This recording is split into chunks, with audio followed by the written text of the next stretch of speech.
Hello students, उम्मीद है सारे अच्छे होंगे। तो आज हम इसमें जो हमने असाइनमेंट दिया था उसके सॉल्यूशन को डिस्कस कर रहे हैं, ठीक है। तो क्वेश्चन में आपका दिया हुआ है number of functions from A to A such that, जहाँ ए के एलिमेंट आपके दे रखे हैं ए इज इक्वल टू 1 2 3 4 लेना है। हमें यहाँ पर ये ध्यान देना है एफ ऑफ एफ आई 1 होना चाहिए, यानी 1 एक मेजर यहाँ पर ध्यान देना है कि ये क्या है, ठीक है। यानी 1 हमें आना ही चाहिए। तो हम इसी को ध्यान में देते हैं कि यदि 1 लाना है तो एक केस लेते हैं कि सारे ऑब्जेक्ट के, एक केस हमने क्या लिया बच्चों, सारे ऑब्जेक्ट के इमेज 1 है, ऑल 4 1 है ना, सभी के इमेज 1 है, तो उसका कंपोजिशन ऑफ इमेज तो 1 हो ही जाएगा। एक केस हम लेते हैं कि 3 1 है ना, 3 1 है। और एक केस लेना है कि 2 बार 1 लेना है, 3 बार 1 या 2 बार 1, यहीं तक हम जा सकते हैं, ठीक है। ये हमें कंसिडर करना है। अब देखो, उम्मीद है यहाँ तक नहीं समझ में आया होगा। देखो हमें क्या करना है, नंबर ऑफ फंक्शंस तो सारे वो ना सेलेक्ट करके बनाने हैं कि क्या होगा। जैसे फर्स्ट केस, यदि हमने फर्स्ट केस लिया है तो हमने अभी क्या बोला, ऑल 4 1, यानी 1 का इमेज 1 है, 2 का इमेज 1 है, 3 का इमेज भी 1 है और 4 का इमेज भी 1 है, ठीक है। अब ऐसा करने से क्या होगा, यदि हम as for example F of 1 लेते हैं तो F1 तो हमने 1 ले रखा है, तो ये वाला जो F1 है बच्चों, ये जो F1 है ये आपका कितना हो गया है, 1 है। तो यहाँ पर हम f ऑफ 1 रख देंगे और f ऑफ 1 तो 1 हमने लिया ही है। सपोज f ऑफ 2 लेना चाह रहे हैं हम, तो देखो बच्चों हमने क्या लिया है, f ऑफ 2 तो 1 लिया है। इसका मतलब f ऑफ 2 के जगह पर हम 1 रख देंगे, क्योंकि ये हमने कंसिडर किया हुआ और f ऑफ 1 तो 1 है ही यहाँ से। तो ये यानी सारा सेटिस्फाई कर रहा है, यानी ये हो गया ऑल 4 केसेस, यानी 1, ठीक। अब 3 1 का देख सकते हैं, 3 1 का कैसे केस होगा। देखो सेकंड केस यदि हम लेते हैं, सेकंड केस देखो क्या होगा,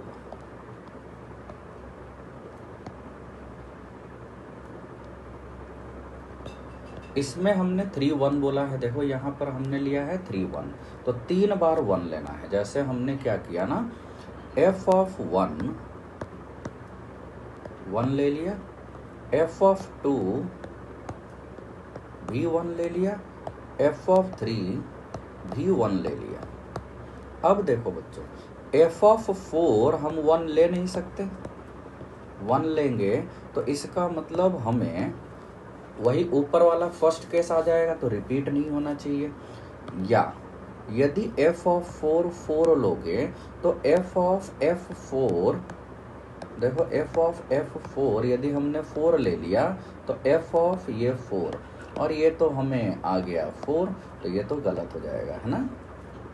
इसका मतलब ये भी केस आपको नहीं लेना है, यानी f ऑफ 4 1 या 4 नहीं लेना है। दैट इज हमें f ऑफ 4 कितना लेना है, या तो 2 ले सकते हो या 3 ले सकते हो, दोनों केस में ये आ रहा है ना। f ऑफ 4 यदि 2 लिया है ना, लाइक यदि हम इसको सोचें कि f ऑफ f4 दिखाते हैं, अब तो f ऑफ 4 हमने या तो 2 लिया है या 3 लिया है, चलो 2 ले लेते हैं, है ना।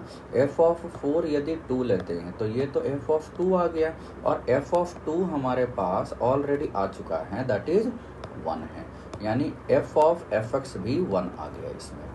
तो अब देखो बच्चों, f ऑफ 4 के लिए 2 केसेज हुए, यानी ये 2 केसेज, और यहाँ पर जो 4 है वो बेसिकली क्या हो रहा है, 4 जो है हम 2 के जगह पर भी रख सकते हैं, सेम यही जो 4 यहाँ पर लिए हैं यहाँ पर हम 2 भी रख सकते हैं, तो यहाँ 2 3 हो जाएगा। यानी ऐसे ही हमारे पास दूसरा केस f ऑफ 1 तो 1 ले लिया, एफ ऑफ, अब ले लेते हैं 2 1, और एफ ऑफ 4 1 ले लिया। अब F3 के 2 केस, F3 के क्या हो सकता है, 3 हो नहीं सकता और 1 ले चुके हैं, यानी 2 और 4, तो यहाँ पर 2 केसेज है। सिमिलरली एफ ऑफ 1 1 लिया है ना, और एफ ऑफ 2 के जगह पर अब हम यहाँ इंटरचेंज कर देते हैं, एफ ऑफ 4 1 ले लिया और एफ ऑफ 3 1 ले लिया।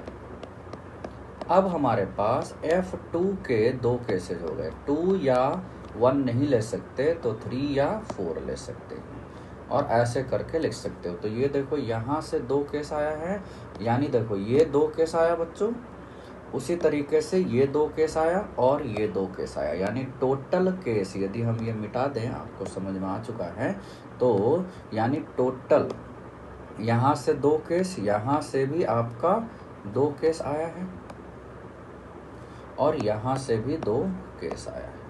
तो 2 + 2 + 2 ये आ गया आपका 6, यानी second case total number, total in case 2 ये आ चुका है आपका 6, यानी एक केस आया था फर्स्ट केस में, ये आया है 1, ठीक, ये सेकंड केस आया है 6। अब केस 3 ले लेते हैं। केस 3 क्या है बच्चों, केस 3 आपका है कि 2 बार 1 लेना है, देखो 2 बार 1 लेना है, तो 2 बार 1 लेना है तो कैसे लेंगे, देखो अब इसमें f ऑफ 1 हमने 1 लिया, ये तो फिक्स रहेगा है ना, f ऑफ 1 1, चूंकि 1 तो लाना ही है आपको हर केस में, f ऑफ 1 चलो 3 बार लिख लेते हैं है ना। अब क्यों 3 बार लिखा हमने, देखो एक बार F2 हमने लिया 1, एक बार F3 लिया हमने 1, और एक बार f ऑफ 4 लिया, इसीलिए 3 केस हमने लिया था। अब देखो f ऑफ 2 1 लिया है, तो f ऑफ 3 आपको क्या लेना है, 2 लेना है, f ऑफ 4 क्या लेना है, 2 लेना है। क्यों, क्योंकि देखो यदि इसको एज फॉर एग्जांपल यदि हम देखते हैं कि f ऑफ F3 निकालना चाहते हैं, तो f ऑफ F3 हमने 2 ले रखा है, और f ऑफ 2 1 ले रखा है, तो आ गया ना, यानी f of Fi is equal to I आ चुका है, मतलब सॉरी 1 आ चुका है। सिमिलरली यहाँ 3 ले चुके हैं, तो f ऑफ 2